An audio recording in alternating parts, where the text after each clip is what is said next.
Now for a story you'll see only on 10. Back in August, 10 on your side was first on the scene of a fatal deputy-involved shooting in the Carrollton section of Isle of Wight County. Well, tonight we have the results of that state police investigation, which was conducted to determine whether or not the use of deadly force was justified.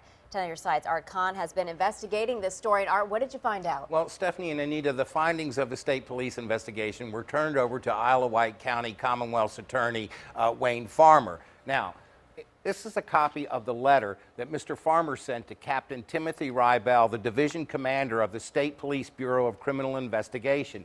In it, he explains his reason for determining that the use of deadly force in this case was justified.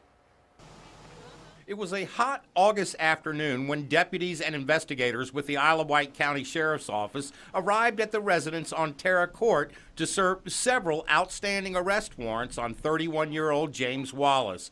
According to Sheriff Mark Marshall, Wallace confronted the deputies soon after they entered the house. He charged the deputies with a knife in his hand.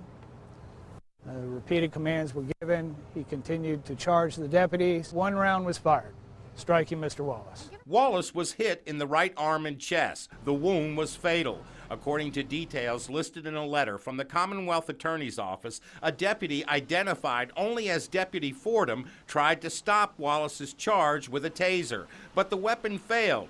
Investigator Wayne Hall, whose firearm was already drawn, stepped in front of Deputy Fordham to allow him time to draw his service weapon and shot Wallace as he charged them. Commonwealth's attorney Wayne Farmer ruled that it is clear that Mr. Wallace's actions place Investigator Hall in the very real threat of death or injury. Therefore, Hall was justified in the use of deadly force. The letter from Farmer also pointed out that evidence existed that Mr. Wallace had a history of mental health issues for which he had been refusing treatment and medication. It seems likely these factors contributed to his actions and non-compliance on the day of these events.